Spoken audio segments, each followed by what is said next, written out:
C'est un décès qui a secoué le paysage politique camerounais et qui continue d'alimenter les débats sur la transparence et la responsabilité de l'État. Anissé Kane, président du Manidem, est mort à l'aube du 1er décembre 2025, au centre médical militaire de la Gendarmerie nationale, à Yaoundé. Âgé de 74 ans, il laisse derrière lui une carrière politique marquée, mais c'est la manière dont sa fin a été officialisée qui déclenche aujourd'hui la controverse. Le ministère de la Défense a rapidement communiqué sur le sujet. Dans un communiqué signé du capitaine de vaisseau Cyril Atonfak Guémo, l'institution détaille que l'autopsie a été conduite par un professeur et 2 médecins, appuyés par des examens complémentaires réalisés en Suisse, au Centre universitaire roman de médecine légale. Le rapport final, remis au commissaire du gouvernement près le tribunal militaire de Yaoundé le 23 février 2026, conclut à l'absence de lésions traumatiques et met en avant de graves pathologies préexistantes. La conclusion officielle, Anissé Kane serait mort de cause naturelle. Mais, comme souvent, la version officielle ne calme pas les esprits. Sur les réseaux sociaux, de nombreuses voix s'élèvent, et l'une d'elles, celle de la femme d'affaires Rebecca Enonchon, frappe fort. Elle dénonce une manipulation et accuse le régime de Paul Biya de chercher à redorer son image internationale, alors que, selon elle, les Camerounais ne croient plus à leurs mensonges. Entre rapport officiel et soupçons publics, la mort d'Anissé Kane devient bien plus qu'un simple constat médical. C'est une affaire où la transparence, la confiance dans les institutions et la perception publique s'entremêlent, et où chaque déclaration est scrutée. Aujourd'hui, nous allons dérouler les faits, analyser les enjeux et tenter de comprendre pourquoi cette polémique ne s'éteint pas.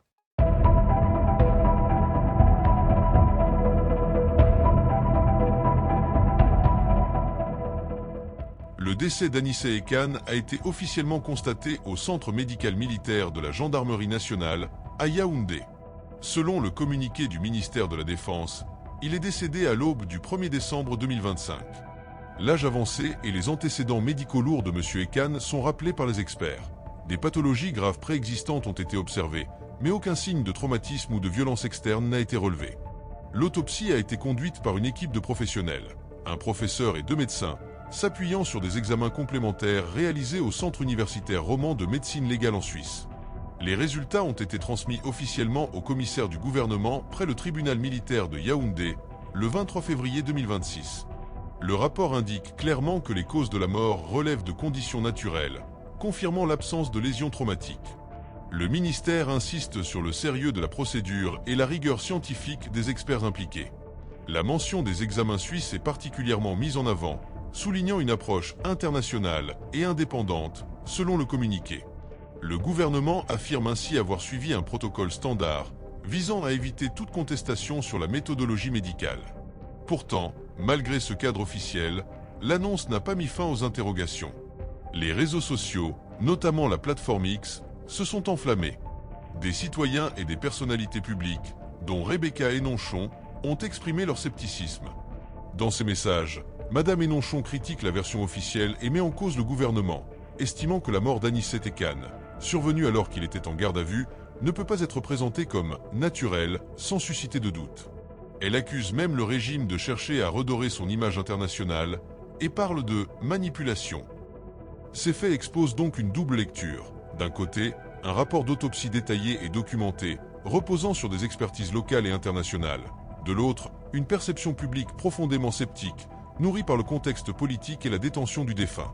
La question qui se pose immédiatement, le cadre médical suffit-il à convaincre l'opinion ou faut-il prendre en compte le contexte institutionnel et social pour comprendre cette controverse? L'affaire Kane illustre une tension récurrente au Cameroun entre institutions officielles et perception publique. D'un côté, le ministère de la Défense présente un dossier précis et documenté. L'autopsie repose sur des protocoles validés, incluant un recours à un centre de médecine légale reconnu en Suisse. De l'autre, la population et certaines figures publiques expriment un doute légitime. La mort est survenue dans un contexte de garde à vue, un cadre qui, historiquement, suscite méfiance et soupçons. Cette divergence révèle plusieurs enjeux majeurs. Le premier est institutionnel. Comment garantir la transparence et la crédibilité des procédures médicales et judiciaires dans des affaires sensibles? La communication officielle, même documentée, ne suffit pas à apaiser les soupçons lorsqu'elle se heurte à une méfiance profonde. Le second enjeu est social et politique. La réaction de Rebecca Enonchon, accusant de manipulation et de mensonge, illustre le rôle des personnalités influentes dans la médiation de l'information. Les réseaux sociaux deviennent un espace où la vérification scientifique se confronte à l'opinion publique et où les débats sur la crédibilité des institutions prennent une ampleur nationale, voire internationale.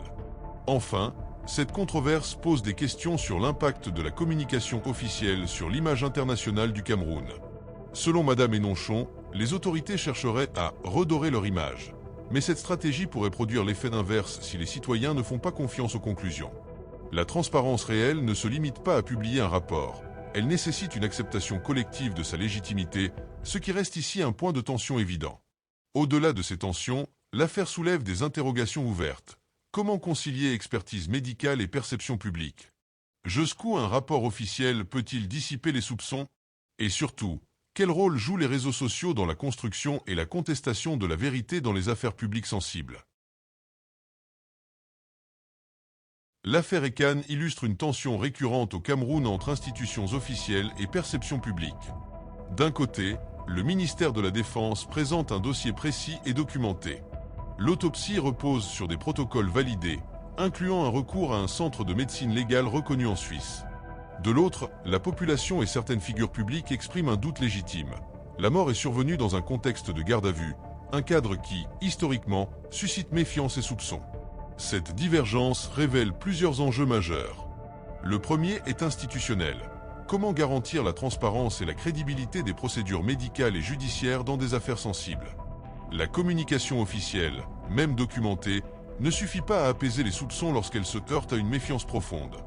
Le second enjeu est social et politique. La réaction de Rebecca Hénonchon, accusant de manipulation et de mensonge, illustre le rôle des personnalités influentes dans la médiation de l'information. Les réseaux sociaux deviennent un espace où la vérification scientifique se confronte à l'opinion publique et où les débats sur la crédibilité des institutions prennent une ampleur nationale, voire internationale. Enfin, cette controverse pose des questions sur l'impact de la communication officielle sur l'image internationale du Cameroun. Selon Madame Hénonchon, les autorités chercheraient à redorer leur image. Mais cette stratégie pourrait produire l'effet inverse si les citoyens ne font pas confiance aux conclusions. La transparence réelle ne se limite pas à publier un rapport. Elle nécessite une acceptation collective de sa légitimité, ce qui reste ici un point de tension évident. Au-delà de ces tensions, l'affaire soulève des interrogations ouvertes. Comment concilier expertise médicale et perception publique? Jusqu'où un rapport officiel peut-il dissiper les soupçons? Et surtout, quel rôle jouent les réseaux sociaux dans la construction et la contestation de la vérité dans les affaires publiques sensibles? La mort d'Anissé Ekan reste au cœur d'une controverse qui illustre parfaitement la complexité des affaires publiques sensibles au Cameroun. Officiellement, le rapport d'autopsie conclut à une mort naturelle, appuyé par des examens locaux et internationaux, et souligne l'absence de traumatisme. Pourtant, la défiance exprimée par des personnalités comme Rebecca Hénonchon et par la population elle-même démontre que les faits documentés ne suffisent pas toujours à convaincre. Cette affaire est révélatrice de deux réalités. La première, c'est l'importance d'une communication claire et transparente des institutions pour prévenir les suspicions. La seconde, c'est le poids de la perception publique, amplifiée par les réseaux sociaux, dans la construction de la vérité médiatique. Entre expertise médicale et opinion citoyenne, la confiance devient le pivot central. Au final, cette controverse pose une question stratégique. Comment restaurer cette confiance lorsque le contexte et l'histoire institutionnelle nourrissent le doute? La mort d'Anissé Ekan n'est plus seulement un constat médical. Elle devient un révélateur des défis de gouvernance, de transparence et de crédibilité au Cameroun.